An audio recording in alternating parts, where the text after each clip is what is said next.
మీకందరికీ కూడా ఒక సంతోషకరం అంటే నాకు సంతోషకరమైతే 1981లో మొదలుపెట్టాము ఈ హనుమ జయంతి కార్యక్రమం 10 మందితో ఆంజనేయ స్వామి గుడి మీద 81లో ఇంటర్మీడియట్ చదువుతున్నప్పుడు అలా జరుగుతూ ఈ రోజున ఇట్లా మనందరం కలిసి చేసుకుంటున్నాం ఇంత కుటుంబంతో. ఇది ఒకటి. ఇదే రోజు ఇవాళ లండన్లో మన బస్పాట్ తరఫున కూడా హనుమ జయంతి జరుగుతుందంట. అసలు ఇవాళ మేము ఉండాల్సిందంట మా కుటుంబంతో అబ్బాయి కోడలు కలిసి అక్కడ హనుమ జయంతి వాళ్ళకి సేవ అందరికీ భోజనం.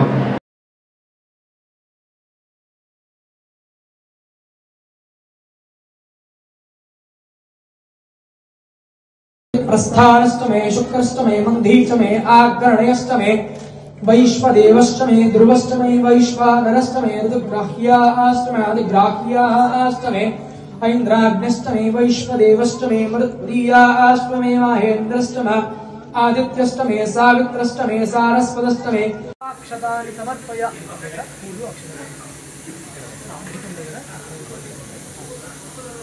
दीपराजाय नमः मंगलमूर्तये नमः ऐतैगन्धाक्षतपुष्पधूपदीपोत्तर्याभिलङ्कार सर्वोपचारार्थ पुष्पाक्षतानि समर्पयामि। ॐ शुक्लाम्बरधरं विष्णुं शशिवर्णं चतुर्भुजं प्रसन्नवदनं ध्यायेत् सर्वविघ्नोपशान्तये यस्य तिरतिवक्राद्या पारिषद्या परश्वदं विघ्नं च सततं विष्पक्सेनं तमाश्रयेत्। तदेव लग्नं सुदिनं तदेव ताराबलं चन्द्रबलं तदेव विद्याबलं दैवबलं तदेव लक्ष्मीपदे तेऽङ्घ्रियं स्मरामि। यत्र योगेश्वरः कृष्णो यत्र पार्थो धनुर्धरः तत्र श्रीर्वदयो भूतो ध्रुवानीतिरवदर मम स्मृते सकलकल्याणभाजनं यत्र जायते पूर्यस्तमजं नित्यं प्रदामि शरणं हरिं सर्वदा सर्वकार्येषु नास्ति तेषाममङ्गलं येषां हृदिस्थो भगवान् मङ्गलायस्तनो हरिः लाभस्तेषां दयस्तेषां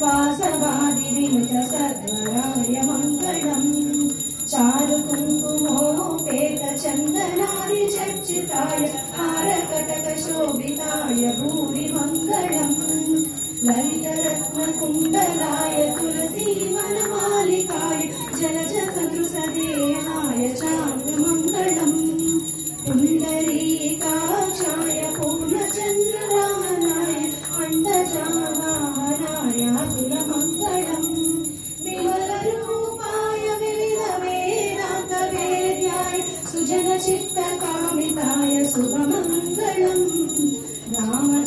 रामदासाय मृदुलहृदयकमलवासाय स्वामी भद्रगीवराय सर्वमङ्गलम् सर्वमङ्गलम् सर्वमङ्गलम्।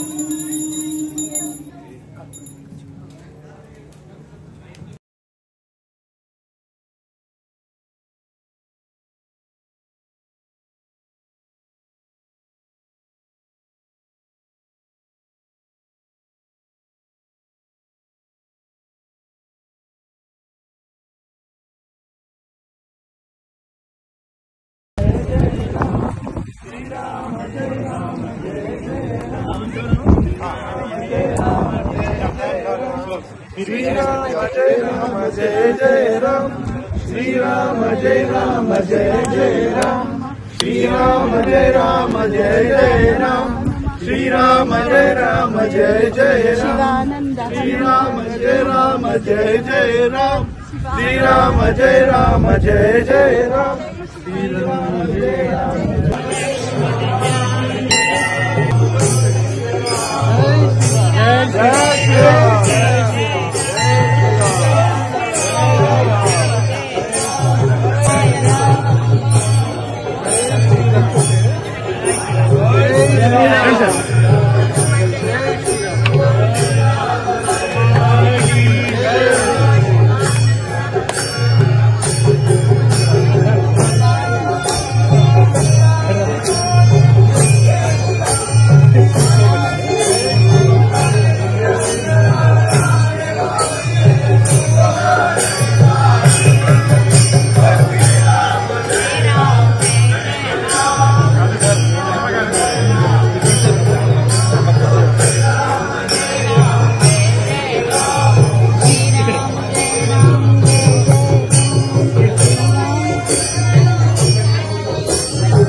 శ్రీ శివానంద గురుభ్యో నమః. శ్రీ ఆంజనేయ పరబ్రహ్మణే నమః. ఆత్మబంధువులు ఆత్మస్వరూపులైన మీ అందరికీ శ్రీ ఆంజనేయ స్వామి వారి జయంతి సందర్భంగా మీ అందరికీ మనస్ఫూర్తిగా నమస్కారాలు. చాలామంది తెలుగు వాళ్ళు ఉన్నారనుకుంటున్నాను నేను అక్కడ.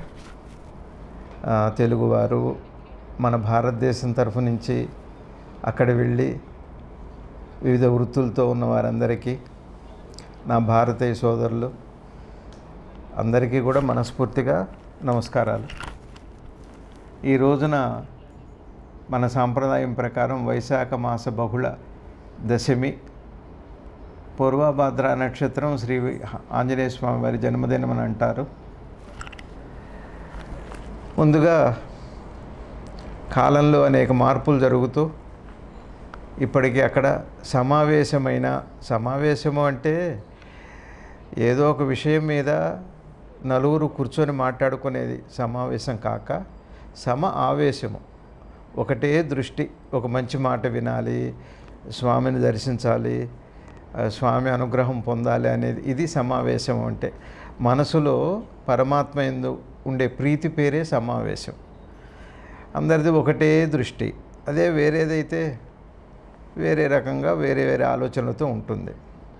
కాబట్టి అక్కడ సమావేశమైన నా అక్క చెల్లెళ్ళు, అన్నదమ్ములు, తాతలు, పెద్దలు అందరికీ, ముఖ్యంగా ఈ వైదిక కార్యక్రమాన్ని నిర్వహిస్తున్న ఆ పురోహితులకి, నా తరఫున నా ఆత్మబంధువులైన శ్రీమతి హేమ దంపతులు గారు, అలానే సోరంపుడి గారు, వాళ్ళు ఎంతో ప్రేమగా ఈ రోజున లండన్లో ఇంత కార్యక్రమం చేస్తున్నారు.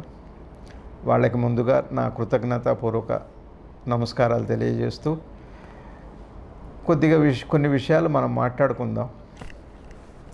సుమారుగా ఈ 2000 సంవత్సరాల చరిత్ర కలిగిన ఈ యూకే 2000 సంవత్సరాలు, ఆ తర్వాత మనకు స్వాతంత్రం వచ్చిన తర్వాత అనేక దేశాల్లో స్థిరపడిన వాళ్ళు వెళుతూ, కానీ ఇక్కడి నుంచి వెళ్ళి ఏదో కష్టమో సుఖమో తల్లిదండ్రులకి దూరంగా కానీ సంప్రదాయానికి దగ్గరగా ఉంటూ, దేశాల్లో మళ్ళీ ఆ దేశంలో కూడా వివిధ ప్రాంతాల్లో ఉంటూ కూడా చక్కటి దృష్టి కలిగి, భారతీయ సనాతన ధర్మ దృష్టి కలిగిన మీ అందరికీ మరొక్కసారి మనస్ఫూర్తిగా శుభాభినందనలు.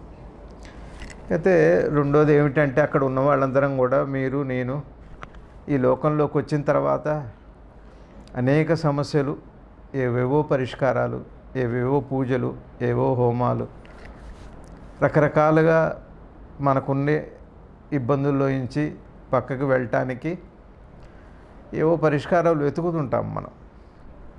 సరే, ఆ పరిష్కారాలకి తాత్కాలిక పరిష్కారము ఉంది కానీ శాశ్వత పరిష్కారం లేదు. ఎందుకంటే మన సమస్య మనతో తీరినా మన పిల్లలకి మనవలకి ఆ సమస్య ఉండదని ఏం లేదు. ఉదాహరణకి ఒకడు ఆస్తిపరుడైనా తన మనవలు పేదవాళ్ళు అయి ఉండొచ్చు. ఆ సమస్యకు పరిష్కారం అది కాదు. ఒక ధనమో, ఒక విద్యో, కీర్తో, ఓ తండ్రి గారికో లేదా ఒక పెద్ద మంచి పదవి ఉన్నప్పటికీ కూడా అది పరిష్కారం అవ్వట్లే ఆ కుటుంబానికి, దేశానికి కూడా కావట్లేదు. ఎందుకంటే కదిలి వెళ్ళిపోతుంది. సత్యం ఏమి అంటే, ఉన్నది ఏం చెబుతుంది అంటే, కదిలి వెళ్ళిపోతున్నాను నేను, నువ్వు నన్ను దూరం నుంచి చూడవలసిన వాడివే, నువ్వు నా దగ్గరికి రాలేవు, నేను నీ దగ్గర ఎప్పుడు ఉండను అని చెబుతుంది. ఇది సత్యం, కాలం చెప్పే సత్యం ఇది. ఇవన్నీ మీకు తెలిసినవే. నేను చిన్నవాడిని, నాకు పెద్దగా పురాణాలు పాండిత్యాలు లేవు. కానీ మీ అందరికీ కూడా అన్ని సమస్యలకి అన్ని పరిష్కారాలు, అంటే ఒక కష్టానికి ఒక పరిష్కారం. అంటే ఓ బీపీ వచ్చింది, ఒక మందు వేసుకుంటాం, షుగర్ వస్తుంది, ఒక మందు వేసుకుంటాం, జబ్బుకు ఒక మందుకు ఒక జబ్బు, ఒక సమస్య ఓ పరిష్కారం, దాని వెంటనే మరొక సమస్య. ఇది ఇట్లా సమస్య విషవలయంలో ఉన్నాం మనం. వీటన్నిటికీ పరిష్కారం ఏమిటి అంటే, పెద్దలు మన సనాతన సాంప్రదాయంలో, మీరందరూ భారతీయులు కాబట్టి నాకంటే మీకు బాగా తెలుసు. సరే, దానికి పరిష్కారంగా మనకి ఏదో వ్రతాలని, పూజలని, ఏవో రెమెడీస్ ఏవో ఉన్నాయి. ఇందాక నేను చెప్పినట్టుగా ఒక సమస్యకు ఒక పరిష్కారం అనుకుందాం, ఏది తాత్కాలికం. ఇప్పటికే అక్కడ కూర్చున్న వాళ్ళల్లో ఏమేమి ఉన్నాయో, ఎవరి కుటుంబంలో ఏ సమస్య ఉందో, కానీ వీటన్నిటి నుంచి ఎట్లా బయటపడటం, ఉదాహరణకి డబ్బు బాగుండి ఉండొచ్చు, పని ఒత్తిడి ఉండవచ్చు, ఆర్థికంగా బాగుండి ఉండొచ్చు, ఆరోగ్యం ఉండవచ్చు, అమ్మ నాన్నలకు దూరంగా ఉన్న ఒక బెంగ ఉండొచ్చు, నా దేశానికి దూరంగా ఉన్న ఒక బెంగ ఉండవచ్చు. ఇట్లా ఈ విధంగా మనసును వేధిస్తున్న సమస్యలు అనేక ఉన్నాయి. ఇవాళ ప్రపంచంలో జరుగుతున్న అనేక విపరీతాలు కాలానుగుణంగా జరుగుతున్నవి మీరందరూ చూస్తూనే ఉన్నారు. మరి 2000 సంవత్సరాల క్రితం లండన్లో మనం లేం కదా. 2000 సంవత్సరాల తర్వాత వచ్చిన మార్పులో ఇన్ని కుటుంబాలు వాళ్ళు సుమారుగా 50,000 మంది యూకేలో వివిధ ప్రాంతాల్లో, మాంచెస్టర్ అయితే ఇంకా అనేక ప్రాంతాల్లో ఉన్నారు మన వాళ్ళు. ఇది కాలంలో వచ్చిన మార్పు. కాబట్టి ఈ కాలంలో ఇప్పటికే చాలా మార్పులు వస్తున్నాయి. సైంటిఫిక్గా గ్లోబల్ వార్మింగ్ అంటున్నారు, అలానే ప్రకృతి వైపరీత్యాలు ఈ విధంగా చాలా కనపడుతున్నాయి.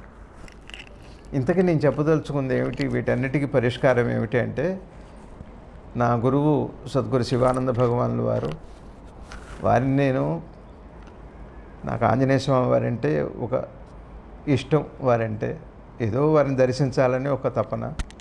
అందు నిమిత్తమై వారి దర్శనానికి వెళ్ళటం, వారి మార్గదర్శకత్వం వల్ల కొంత అనుభవం, ఆ స్వామి వారి నుంచి కొంత సత్యం విషయంలో ఒక అనుభవం వారి ద్వారా అనుగ్రహం అయింది. అది మీతో పంచుకోవాలి. అది దానివల్ల వచ్చే లాభాలు ఏంటి, అట్లానే ఆయన ఎట్లా మనం ఉపాసిస్తే ఆయన అనుగ్రహం, ఆయన దర్శనం మీ అందరికీ, అక్కడ ఉన్న వాళ్ళందరికీ కూడా తప్పనిసరిగా భగవంతుని చూడాలి అని ఉంటుంది, తప్పకుండా ఉంటుంది. ఆ భగవంతుడిని ఎలా చూడాలి, ఏం చేస్తే కనపడతారు, మంత్రాలు చదవాలా, యోగం చేయాలా, విచారణ చేయాలా, భక్తి అంటే ఏమిటి, ఇట్లాంటి విషయాలన్నీ కూడా ఒక సద్గురువు మాత్రమే మనకి బోధ చేస్తారు. అట్లా సద్గురువులుగా నాకు దగ్గరగా ఇక్కడున్న ప్రాంతాల్లో పరిచయమైన నడయాడిన ఆ దేవదేవుడు శ్రీ సద్గురు శివానందమూర్తి గారు నాకు మార్గదర్శకత్వం చేసింది. మీతో నేను పంచుకునే ప్రయత్నంలో 81లో ఈ హనుమత్ జయంతి కార్యక్రమం మొదలైంది. ఈ రోజున మీ అందరి ప్రేమ చేత, మీ అందరి సహకారంతో యునైటెడ్ కింగ్డమ్లో హనుమత్ జయంతి చేసుకోవటం ఎంతో సంతోషంగా ఉంది. ఇకపోతే అన్ని కష్టాలకి మన పెద్దలు ఏం చెబుతారంటే, ఏ కష్టం వచ్చినా ఇప్పటికీ మన సాంప్రదాయంలో సుందరాకాండ పారాయణం చేయమని చెబుతారు. సుందరాకాండ పారాయణం అంటే చాలా శ్రద్ధతో చేయాలి. ఆ మంత్రాలు అవన్నీ చదువుకోవచ్చు, వచనం చదవాలంటారు, శ్లోకం చదవాలంటారు. అవంతా అందరికీ సాధ్యమయ్యే విషయం కాదు. అది కాక మనకి 2 పద్ధతులు ఉన్నాయి, సగుణోపాసన, నిర్గుణోపాసన అని. రెండోది గురువులు జ్ఞానులు చెప్పిన బోధ ఏమిటి అంటే, పరమాత్మ నీకు దూరమైన వాడు కాదు. నీ సద్గురు గురువులు చెప్పారు శివానంద భగవానుల వారు, నీ చర్మం కంటే, నీ ఎముకల కంటే, నీ ప్రాణానికి అతి సమీపంగా ఉన్న వస్తువు ఏదైతే ఉందో సత్య వస్తువు, అది పరమాత్మే.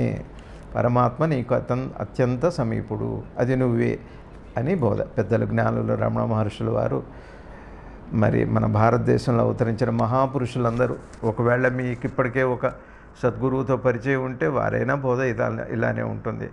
అక్కడ చక్కగా హోమం జరుగుతుంది, దేదీప్యమానంగా ప్రత్యక్షంగా అగ్నిని ఉపాసిస్తున్నారు, బాగుంది.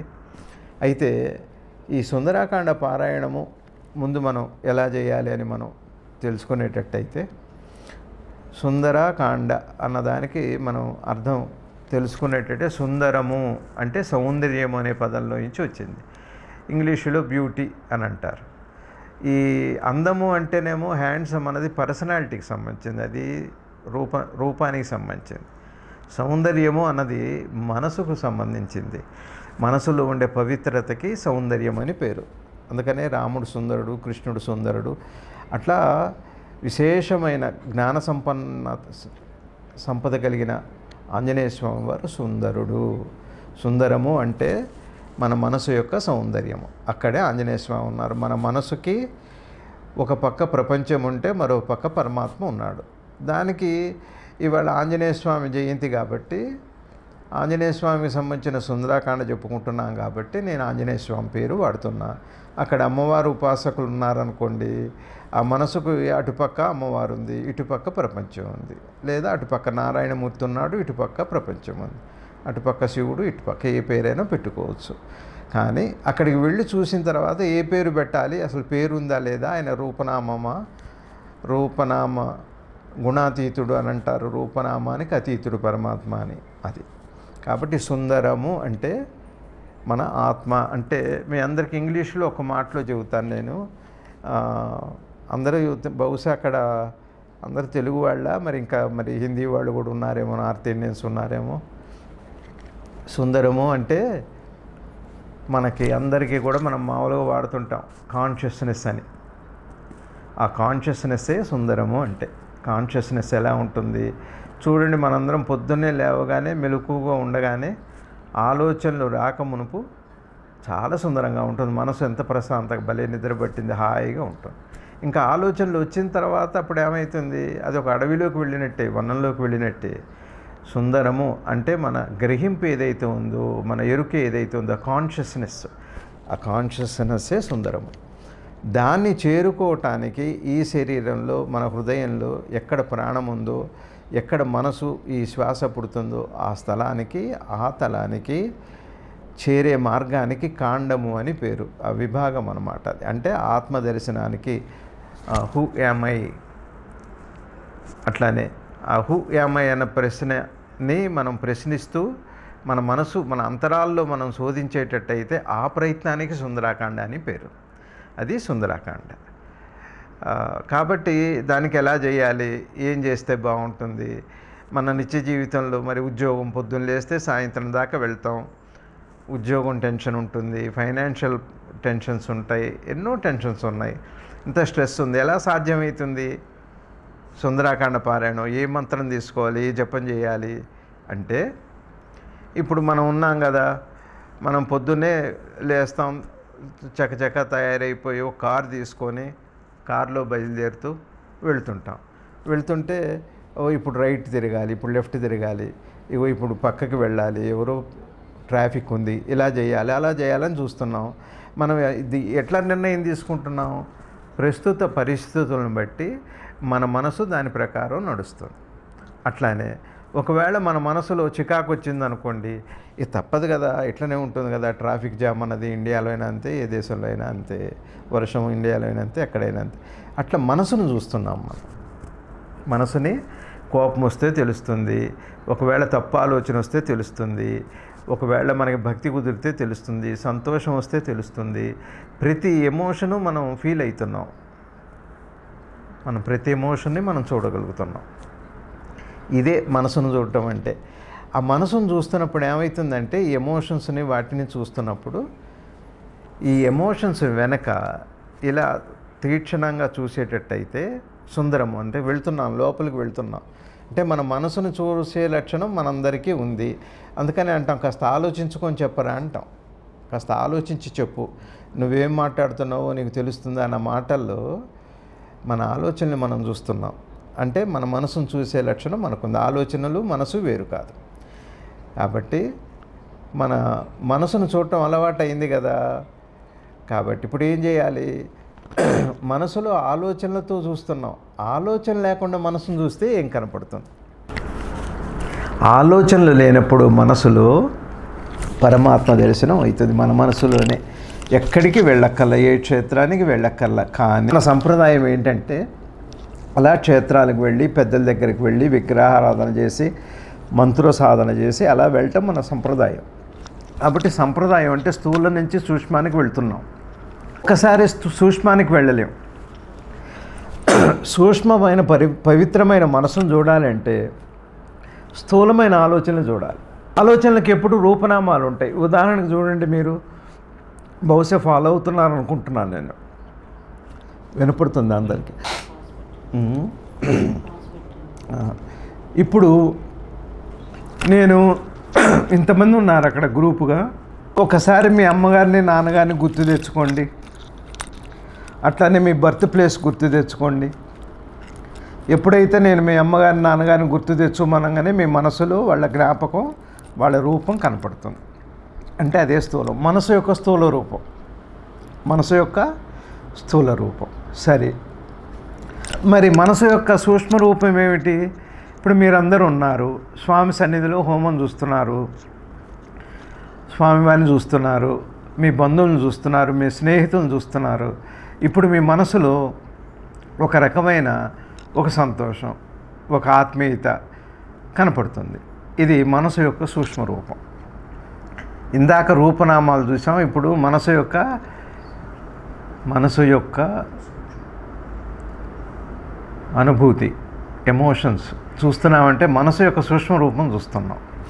అయితే ఇక్కడ మనందరం యోగం అంటే ఏమిటి అంటే మనసు యొక్క అనుభూతి, మనకి సంతోషము లేకపోతే దుఃఖము అలా వచ్చి వెళ్ళిపోతూనే ఉన్నాయి. సంతోషం నిలబడట్లేదు, మనకి వస్తూనే ఉంది. కానీ ఆ సమయంలో సంతోషాన్ని చూస్తున్నప్పుడు పరమాత్మ యొక్క సూక్ష్మ రూపం ఏది? అందుకనే భగవంతుడికి సత్ చిత్ ఆనందం అని పేరు. ఆ ఆనందమే సంతోష రూపంలో మనం బయట ప్రపంచాన్ని అనుభవించేటప్పుడు మనం సంతోషపడుతున్నామంటే ఆ అనుభూతిలో మనం భగవంతుడి యొక్క సూక్ష్మాంశాన్ని మనం అనుభవం పొందుతున్నాం. అయితే మరి సూక్ష్మాంశము సంతోషమైనప్పుడు ఇంకా దానికంటే సూక్ష్మాంశం ఏమన్నా ఉంది అంటే ఆనందము బ్లిస్ అంటారు. ఆ బ్లిస్నే ఆనందం అంటే అర్థం ఏంటి అంటే రూపనామాలు అనుభూతి లేకుండా కలిగే ఆనందం. అది రోజులో మనకెప్పుడు మనందరికి కూడా మన ఇళ్లల్లో మన జీవితంలో అరే వాళ్ళు ఎందుకో సంతోషంగా ఉంది బాగా అంటే కారణమే ఉండదు. ఉద్యోగం లేదు, ప్రమోషను ఉండదు, ఏం పెద్ద గుడ్ న్యూస్ ఏం లేదు, కానీ ఒక రకమైన ఆనందం మనకు ఉంటుంది. ఆ ఆనందంలో ఉన్నప్పుడు ఆ రోజున మనం పరమాత్మ యొక్క సన్నిధిలో ఆ క్షేత్రంలో ఉన్నామని గుర్తుపెట్టుకోవాలి. బాగా పరమాత్మని మనం రూపనామాలతో చూడటం సాధ్యం కాదు, చూడటం కూడా సాధ్యమే మనసు బలపడ్డప్పుడు. కానీ ప్రతివాళ్ళం ఆనందము బ్లిస్ అని ఏదైతే అంటున్నామో కారణం లేని సంతోషం వచ్చినప్పుడు అందరూ పరమాత్మని అనుభవిస్తున్నారు. జ్ఞానులు ఏం చెబుతున్నారంటే పొద్దున రాత్రి పడుకున్నప్పుడు నిద్రలో అందరూ పరమాత్మ స్వరూపులవుతున్నారు, లేచినప్పుడు జీవస్వరూపులవుతున్నారు. అనుభూతి యొక్క సూక్ష్మాంశం ఏదైతే ఉందో, ఆనందం ఏదైతే ఉందో, అకారణంగా లభించిన సంతోషం ఏదైతే ఉందో ఆ సంతోషమే సుందరుడు. దాన్ని ఎలా చేరుకోవాలి అంటే మనకి మన భార్య పిల్లలు ఇల్లు వాకిలి ఉద్యోగం సుఖపడాలనే ఉంది మనందరికీ. కాబట్టి దాన్ని వదిలిపెట్టి వైరాగ్యం పేరుతో వెళ్ళక్కర్లేదు. కానీ సంబంధం ఎట్లా ఉంటే మనకి పరమాత్మ దర్శనం, ఇది ఈ ప్రపంచంతో ఎట్లాంటి సంబంధం ఉంటే ఈ సంతోషం ఆనందంగా మారుతుంది. ఇప్పుడు మనం ఏం చేస్తున్నాం, ప్రపంచం నుంచి సంతోషం పొందుతున్నాం, ప్రపంచం కదిలి వెళుతుంది, సంతోషం కూడా కదిలి వెళ్ళిపోతుంది. ఎట్లాంటి సంబంధం పెట్టుకుంటే అది కదిలి వెళ్ళినా సంతోషంగా ఉంటుంది అన్న విషయం అది గురువు చెప్పేది. అట్లాంటి గురువు, అందుకనే సద్గురు శివానంద భగవానుల వారు నగురోరధికం సత్యం నగురోరధికం తపహ అని చెప్పారు. అంటే గురువు కంటే గురువు ఎవరు అంటే మన ఆనంద స్వరూపం, అకారణంగా లభించే ఆనంద స్వరూపమే. అందుకని శివానందము అని పేరు దానికి. మనందరం శివానంద స్వరూపులం. మన హృదయంలో ఒక్కటే పరమాత్మ యొక్క దర్శనం చాలా తేలిక. ఈ ప్రపంచంలో ఏది సంపాదించాలన్నా దానికి అదృష్టమో కర్మో ఏదో ఉండాలి. కానీ అక్కడ ఉన్న వాళ్ళందరం కూడా, అక్కడ ఉన్నవాళ్ళు ఎవరైనా సరే, ఒక ఏ జీవైనా సరే పిపీలి కాది బ్రహ్మపర్యంతరం ఈ క్షణంలోనే ఏ కర్మకి సంబంధం లేకుండా అనుభవం పొందవచ్చు. కాబట్టి ఆనందాన్ని మీరు అందరూ పొందుతారు. ఎవరైనా మీరు సంతోషంగా లేరా, ఎప్పుడు చూడలేదా చూస్తూనే ఉంటారు. శాంతిగా ఉన్నారంటే మనం వస్తువులు కొన్నప్పుడు శాంతిగానే ఉంటుంది. అకారణంగా వచ్చిన శాంతి సంతోషము పరమాత్మ యొక్క సూక్ష్మాంశాన్ని మనం అనుభవిస్తున్నాం. అదే సుందరాకాండ. దానికి ఏం చేస్తే బాగా ఉంటుంది అంటే మన కుటుంబ వ్యవస్థ, తల్లిదండ్రులతో వాళ్ళకి సేవ చేయటం, వాళ్ళకి కావాల్సినటువంటి సంతోషాన్ని, ఎందుకంటే మనకి జన్మనిచ్చారు, ఒక కుటుంబ వ్యవస్థ, అట్లానే మంచి విద్యా వ్యవస్థ, అట్లానే మంచి సమాజం, ఘర్షణ లేని సమాజం, భయం లేని సమాజం. మనం బిక్కుబిక్కుమంటూ తిరిగితే మన పిల్లలు, ఈ చిన్నపిల్లలు ఇందాక అక్కడో చిన్నపిల్ల ఆడుకుంటుంది, ఒక పిల్ల ఆ తల్లి ఒళ్ళో కూర్చొని ఉంది, అలా ఉన్నారు. అంటే మరి ఈ పిల్లల భవిష్యత్తు ఏమిటి? ఇప్పుడున్న మారుతున్న కాలానుగుణంగా చూస్తే పిల్లల భవిష్యత్తు ఏమిటి అంటే సమాజం బాగుండాలి, ప్రకృతి బాగుండాలి, ఇవన్నీ బాగుండాలి అంటే సంబంధం బాగుండాలి. మనసుకి మనిషికి, మనసు నుంచి మనసుకి, మనసు నుంచి మనసుకి సంబంధం బాగుంటే అది పరమాత్మతో సంబంధం అవుతుంది. మనసు నుంచి మనసుకి సంబంధం సరిగా లేకపోతే అది ప్రపంచంతో సంబంధాన్ని, అది చాలా ప్రమాదకారి అవుతుంది, హింసాత్మకమవుతుంది. వాళ్ళు మనం ప్రపంచంలో చూస్తున్నాం. అందుకని మీ అందరికీ నేను ఎక్కువసేపు చెప్పాలని కాదు, మీ అందరికీ ఇవన్నీ తెలియదని కూడా కాదు నా ఉద్దేశం. మనం హూ యామ్ ఐ అన్న ప్రశ్న, నేనెవరు అని తెలుసుకోవటమే సుందరాకాండ పారాయణం. అట్లా ఏం చేయాలి, దానికి సాధన ఏమిటి అంటే, మన సంప్రదాయంలో ఒకళ్ళకి అమ్మవారి ఉపాసన ఉంది, ఒకళ్ళకి శివార్చన ఉంది, ఒకళ్ళు వైష్ణవు నారాయణమూర్తిని ఆరాధిస్తారు. ఏమన్నా ఉండనివ్వండి, సంప్రదాయంలో చేసుకోవచ్చు. ఒకవేళ నమ్మకపోయినా పర్లేదు, పరమాత్మని నమ్మని వాడైనా పర్లేదు. కానీ నేను లేననేవాడు లేడు కదా. కానీ నేనేమంటున్నానంటే, నేను లేననేవాడు లేడు, కానీ నన్ను మాత్రం నేను నమ్ముకోకూడదు, నేను నమ్మకూడదు. ఎవరిని నమ్మినా నమ్మకపోయినా పర్లేదు, కానీ నన్ను నేను నమ్మితే నష్టపోతాను. నేను అదేంటండి నన్ను నేను నమ్మితే నష్టపోతానంటే, ఆ మనసు ఇప్పటి వరకు యుగాలుగా మోసం చేస్తూనే ఉంది. తన ఆలోచనలో, తన వలయంలో తను ముంచేస్తూ మనని మోసం చేస్తూనే ఉంది. చూడండి, ఎన్నోసార్లు అయ్యో నేను మోసపోయానంటాను. బాధ, నా సంతోషం నన్ను మోసం చేస్తూనే ఉంది, వెంటాడుతూనే ఉంది. అందుకని నేనెవరో తెలుసుకోవడం చాలా అవసరం. బట్టి నన్ను నేను తెలుసుకోవడం అన్నది ఎట్లా చేసుకోవాలి అంటే, పొద్దున లేచి పడుకునేంత వరకు ఏ పని చేస్తున్నా మనకి శాంతి తెలుసు కాబట్టి, ఆ శాంతి చెదరకుండా దాన్ని కాపాడుకుంటూ దాని వైపు అడుగులు వేస్తుంటే 40 రోజుల్లో తప్పనిసరిగా చెప్పుకోదగ్గ మార్పు వస్తుంది. ఎంత సుందరకాండ పారాయణం. ఇది నిర్గుణోపాసన. సగుణోపాసనలో పారాయణాలు, మంత్రాలు, హోమాలు అవన్నీ ఉంటాయి, విగ్రహాలు, అది మంచిది. అది సూక్ష్మానికి వెళ్ళటమే, అంటే సబ్జెక్ట్ టు ఆబ్జెక్ట్. ఇక్కడ ఆబ్జెక్టుకు వెళ్ళిన తర్వాత ఏమవుతుంది, సబ్జెక్టుకు తీసుకెళ్తుంది. ఇక్కడ సబ్జెక్ట్ ఏమిటి అంటే, ఆ సుందరుడు ఆంజనేయ స్వామి పరమ పావనమూర్తి, అతులిత బలధామం స్వర్ణ శైలావదేహం ధనుజవన కృశానం జ్ఞానినాం అగ్రగణ్యం. ఈ రోజున మీరందరూ ఈ హనుమత్ జయంతి రోజున అట్లాంటి జ్ఞాని సమక్షంలో స్వామివారు అక్కడే ఉన్నారు. అందరి రూపంలో ఇంతమంది హనుమంతుడుగా ఉన్నారు. స్త్రీ పురుష భేదం లేదు. మీ కాన్షియస్ రూపంలో మీరు వింటున్నారు, చూస్తున్నారు. ఇదంతా కూడా స్వామి యొక్క ప్రత్యక్ష రూపం, సగుణ రూపం. మీ గ్రహింపు నిర్గుణ రూపం ఆంజనేయ స్వామిది. ఇదే రామతత్వం. కాబట్టి ప్రతి ఆలోచనని, ప్రతి కదలికని గమనిస్తూ దాన్ని పవిత్రం చేసుకునే ప్రయత్నమే సుందరాకాండ పారాయణము, ఆంజనేయ స్వామి ఉపాసన. ఆంజనేయ స్వామికి ఒక్కసారి తలుచుకుంటే ఒక కథ చెబుతాను నేను. ఇప్పుడు మీరందరూ అక్కడ ఉన్నారు, ఏవో ఎవరి జాతకాల్లో ఏవో శని దోషాలు ఉన్నాయో, ఏ దోషాలు ఉన్నాయో మనకి తెలియదు. ఆంజనేయ స్వామి వారు మొట్టమొదటి లంకకు వెళ్ళినప్పుడు అక్కడ బందీ అయిన నవగ్రహాల్లో శనిగ్రహాన్ని ఆయన విడుదల చేశారట. అప్పుడు శని భగవానుడు వరం ఇచ్చారట, ఎవరైతే నిన్ను తలుచుకుంటారో వాళ్ళకి నా ప్రభావం ఉండదు, అయిపోయింది శనిది. కాబట్టి హనుమ అనుకుంటే చాలు, శని ప్రభావం పోతుంది, అన్ని గ్రహ దోషాలు పోతాయి. తర్వాత ఆంజనేయ స్వామి వారి గురువు అయినటువంటి సూర్యభగవానుల వారు తన శిష్యుడు ఎంతో ప్రీతి ఆయనకి. కాబట్టి ఆంజనేయ స్వామిని తలుచుకుంటే నవగ్రహ రాజు అయిన ఆయన ప్రీతి కలుగుతుంది. నవగ్రహ ప్రీతి ఆంజనేయ స్వామి దర్శనంతో అవుతుంది. తర్వాత రాహుకేతువులు ఉన్నాయి, అందరికీ భయమే. కాలసర్ప దోషం అంటాం, ఇంకా అనేక దోషాలు ఏవో ఉన్నాయి.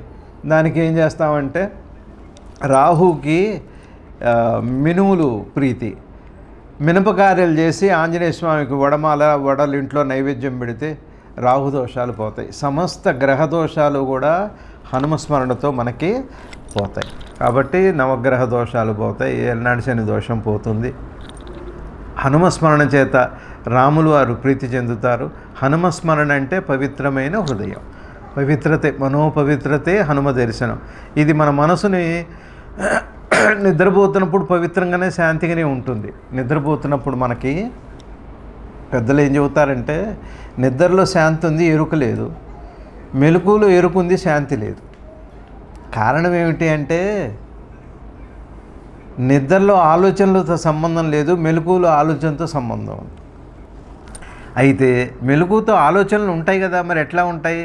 ఆ సంబంధం ఎలా ఉండాలో చెప్పేవాడే ఆంజనేయ స్వామి. ఎంత గొప్పది అంటే, రాములు వారు ఎంత దయామయుడో ఆంజనేయ స్వామి ఇద్దరి మధ్య. ఆయన శివస్వరూపము, రుద్రాంశుడు. అట్లానే రాములు వారిలో ఆలింగనంతో ఆయనతో ఏకమైన పరమ పావనమూర్తి ఆంజనేయ స్వామి. అట్లాంటి ఆంజనేయ స్వామి వారి ఈ దివ్య చరితాన్ని మనం ఈ రోజున విన్నాం. మీ అందరూ ఎంతో దూరంగా ఉండి, అందరికీ తల్లిదండ్రులకి ఉన్నారు, పెద్దవాళ్ళు కూడా ఉన్నారు. మీ పిల్లలు బాగా వృద్ధిలోకి రావాలి. ఎన్నో మార్పులు జరగబోతున్నాయండి. మీరు చదువుకున్న వాళ్ళు ఉన్నారు, అందులో డాక్టర్స్ ఉన్నారు, ఇంజనీర్స్ ఉన్నారు, అలానే ఐటీ రంగంలో ఉన్న వాళ్ళు కూడా ఉన్నారు. దేశంలో కాలంలో ప్రపంచంలోనే చాలా మార్పులు జరగబోతున్నాయి. ముఖ్యంగా 2025 నుంచి గ్లోబల్గా జరిగే మార్పుల్ని మీరు అంచనా వేయవచ్చు. దానికి తగ్గట్టుగా సరైన నిర్ణయాలు తీసుకుంటూ అట్లాంటి మార్గదర్శకత్వం కావాలని స్వామినే అడగాలి. బుద్ధిర్బలం యశోధైర్యం నిర్భయత్వం మరోగత అజాడ్యం వాక్పటుత్వం చ హనుమాన్ స్మరణాత్ భవేత్. ఆంజనేయ స్వామిని ప్రార్థన చేస్తే జాడ్యం ఉండదు అంటారు. జాడ్యం అంటే ఏం లేదు, ప్రపంచంలో అన్నీ నేర్చుకుంటాం, అన్నీ తెలుసుకుంటాం, అన్నీ చూస్తాం. నన్ను తప్పనిచ్చి, నన్ను నేను చూసుకోవటం తప్పనిచ్చి అన్నీ చూసుకుంటాను, నన్ను నేను తెలుసుకోవటం తప్పనిచ్చి ప్రపంచంలో అన్నీ తెలుసుకుంటాను. అసలు జాడ్యం అది. ఆ జాడ్యం పోతుంది ఆయన తెలుసుకోవటం వల్ల. అందుకని ఆంజనేయ స్వామి మంత్రం ఓం హరి మర్కటాయ స్వాహ. హరి అంటే ఆత్మజ్ఞానాన్ని ఇచ్చేవాడు ఆంజనేయ స్వామి. అనంతంగా వ్యాపించి చుట్టూ అనంతంగా ఈ సృష్టి అంతా వ్యాపించి అంతటా వ్యాపించాడు. సర్వాంతర్యామి అంటే నాలో లేడని కాదు కదా, ఆ నాలో ఉన్నవాడిని చూడకపోవటమే అజాడ్యం. అదే అసలు మనం లేజినెస్ అంటాం కదా. లేజినెస్ అంటే స్నానం చేయకపోవటం, ఆఫీస్కి వెళ్ళకపోవటం, ఉద్యోగం చేయకపోవటం, అవి కాదు లేజినెస్ అంటే. అసలు హూ యామ్ అనే ప్రశ్న పుట్టకపోవటమే నిజమైన బద్ధకం, అది లేజినెస్. కాబట్టి సుందరకాండ అన్నది మనకి భిన్నమైంది కాదు. మనం తెలుసుకునే ప్రయత్నంలోనే పూర్తిగా సుందరమైన కాండ పూర్తయ్యి అద్భుతమైన ఆత్మారాముడు అంటాం. ఆ రామ దర్శనం, సీతా దర్శనం, సకల దేవతా దర్శనం, ముక్కోటి దర్శనం మనకైతుంది. బహుశా నేను ఎంతసేపు నా మాటలతో మిమ్మల్ని ఇబ్బంది పెట్టానేమో. ఏదో కారణాల చేత ఈరోజు అసలు మీతో ఉండవలసిన వాడిని నేను కొన్ని కారణాల చేత స్వామివారు ఇట్లా మీ అందరినీ ఈ దూరదర్శనంలో చూడటం సంభవించింది. ఏదైనా మీ దర్శనమైంది, దూరమో దగ్గరో దర్శనమైంది. మీ అందరికీ మనస్ఫూర్తిగా నమస్కరిస్తూ అనేక ఆంజనేయ స్వామి జయంతి సందర్భంగా శుభాకాంక్షలు చెబుతూ, నాది ఓ చిన్న ఫ్యామిలీ. సరే మీ ఇద్దరు రాండి.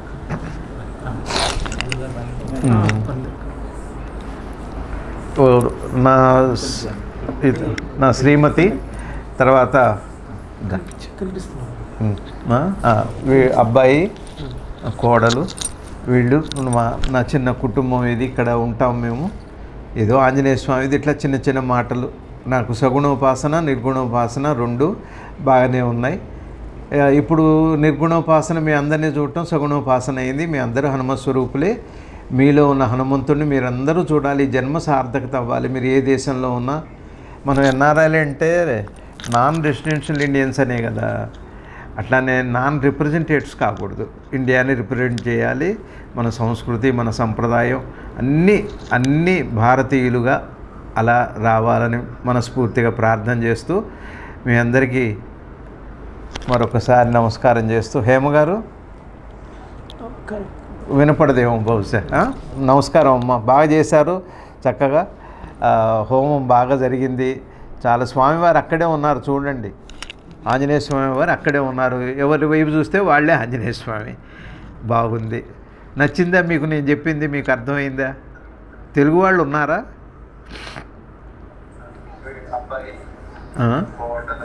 తెలుగు వాళ్ళు ఉన్నారా? అట్లానే మరి సెలవు తీసుకుంటా. నమస్కారం అమ్మ, నమస్కారం. Thank you. ఉత్తరాఖండ పారాయణము. ఎందుకంటే నేను అన్నిటికంటే దగ్గరయ్యి కాబట్టి నన్ను నేను తెలుసుకోవటం చాలా తేలిక. ఈ సుందరకాండ చాలా తేలిక. అట్లనే ఇది చేస్తున్నాను కాబట్టి మిగిలినవి నేను నిరసించి ఇది లేదు అది లేదు అనక్కర్లేదు. ఇది చేసుకుంటూనే నన్ను నేను ప్రతిక్షణం గమనించుకోవటం అనే ప్రక్రియ ఆంజనేయ స్వామి అలానే పరీక్షించుకున్నారు. తాను ప్రతిక్షణము ఎరుగుతాం. అదే రామ జపం అంటే, రామతారకం అంటే తాను ఎప్పుడూ ఎరుకులో ఉండటమే రామతారకం. అట్లాంటి రామభక్తి అంటే ఏం లేదు. ఎవరికైతే తన ఆనందంలో నిమగ్నమై ఉంటాడో అది రామ భక్తికి పరాకాష్ట. అది సుందరకాండ. అందరికీ నమస్కారం. Thank you.